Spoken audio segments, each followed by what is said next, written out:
Hey everyone, welcome back to Corporate Decoder, the place where we break down the financial secrets that keep CEOs up at night today.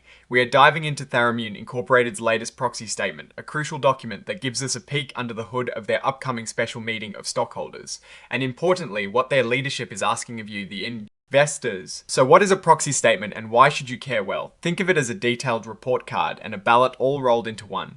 It explains what the company wants to do and asks for your permission, your vote on important matters like electing new board members and approving big financial moves. Tharimmune Incorporated is looking to make some big decisions at their special meeting on the 30th of January 2026.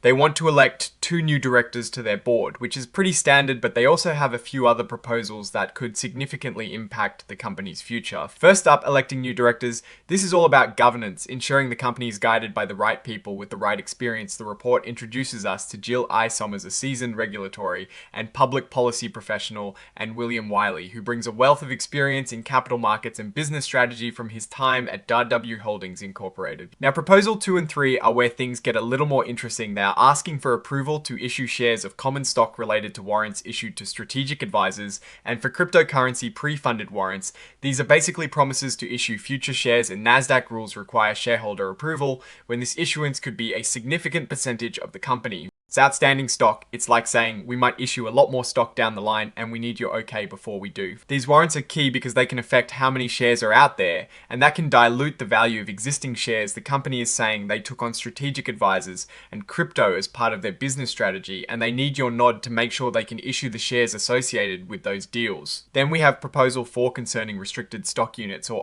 REs. These are essentially a form of compensation paid out in stock. And again, NASDAQ wants shareholder approval for these types of equity awards, especially when they are made to consultants or people closely involved with the company, like their placement agent. Proposal 5 is a big one. They want to amend their 2023 Omnibus Equity Incentive Plan to increase the number of shares available for issuance by a whopping 7 million shares. This plan is how they give stock options and RS to employees and directors. It is a critical tool for attracting and retaining talent, especially in competitive fields like DIG, ITIL assets, and life sciences. The company is essentially saying that without more shares to award, they might have to pay more in cash compensation, which could be less efficient and divert cash needed for growth. They really lean on equity compensation as their primary tool for recruitment, retention, and motivation. And finally, proposal 6 is an adjournment proposal. This is a safety net. If they do not get enough votes on the other proposals, they want the option to postpone the meeting. To try again, this is not uncommon, and it allows them more time to convince shareholders. Now let's talk about the financials. Tharimmune Incorporated is calling to order a special meeting on the 30th of January 2026, hosted entirely online so you can attend from anywhere. Looking at the executive compensation for the fiscal year ended the 31st of December 2024, we see figures for their previous CEO Randy Milby, who received a substantial total compensation of $959,334 in 2024 and $742,415 in 2023. This indicates a significant cash and stock-based compensation structure for leadership. Tharimmune, their previous interim CFO, also received significant compensation, $700,625 in 2024 and $387,685 in 2023. This shows a pattern of substantial executive pay. Interestingly, Mark Wendland, who is now the Chief Executive Officer and a Director, is listed with 0 compensation for 2023 and 2024.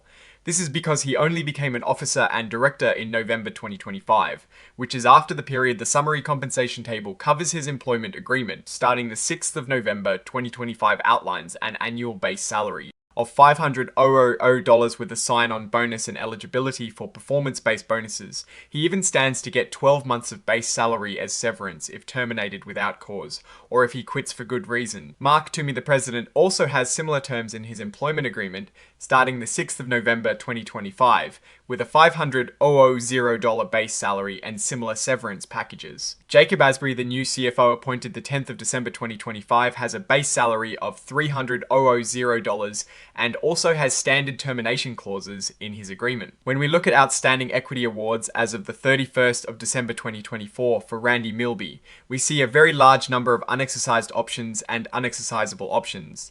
This is a common way to compensate executives with stock ownership opportunities. For non-employee directors in 2024, Leonard Mizzou received $34,426, Lynn B, $41,570, Cyree Shapajo Schuler.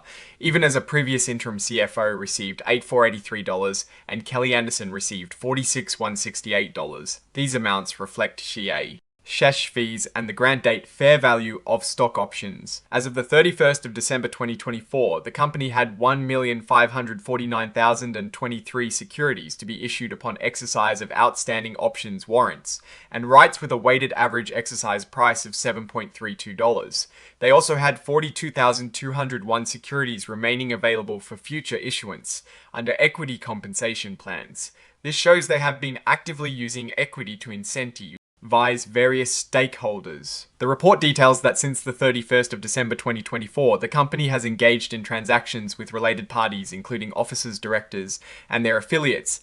These are generally conducted in the ordinary course of business, and on terms no less favourable than those available to unrelated third parties. Vincent Loprior, the chairman of the board, holds a significant number of shares, 1,768,526, which represents 4.7% of the company's stock. He is also affiliated with a firm that acted as a placement agent in a private placement offering. This section is important because it shows who actually owns a significant chunk of the company. ARK Venture Fund holds 3,252,033 shares, or 8.8%. CXGL Holdings LP owns 3,405,077 shares, or 9.2%.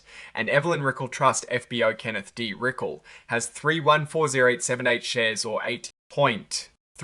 These major shareholders can have a significant influence on company decisions. Looking at Tharimmune Incorporated's filings, it appears they are in a significant growth and transition phase. The substantial executive compensation and the push to increase equity awards under their incentive plan suggest a strong focus on attracting top talent and aligning internal interests with those of shareholders.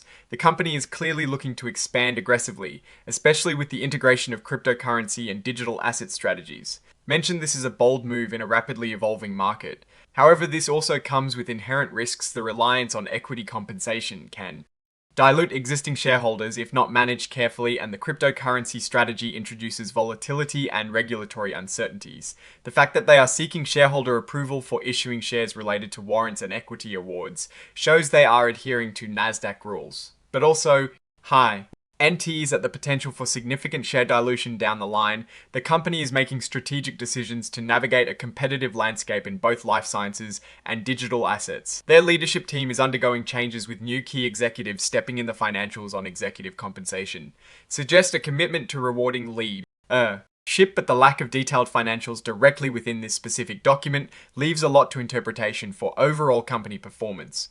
Without a clear overview of revenue, profitability, and cash flow, it is hard to gauge the true financial health beyond executive rewards. The key takeaway here is that Tharimmune is actively pursuing growth and strategic partnerships that involve issuing significant amounts of equity. This special meeting is a critical step in that plan. They are trying to secure shareholder backing for these moves, while also managing their talent acquisition and retention strategies. The major shareholders, owning close to 27% of the company, will likely play a key role in the voting outcomes. This filing highlights a company at a crossroads, investing in future growth through strategic partnerships and talent acquisition financed significantly by equity issuances. It remains to be seen how effectively they can execute these ambitious plans and manage the associated risks. Alright, that is our deep dive into Tharimmune Incorporated's proxy statement. What are your thoughts on their proposals and their strategic direction? Are you excited about the crypto integration or concerned about shareholder dilution? Let us know in the comments below if you found this breakdown useful. Please hit that like button and subscribe for more corporate insights. We also have a thriving community on Discord if you want to discuss these topics further with fellow analysts. The link is in the description. Thank you for watching, and we will see you in the next video.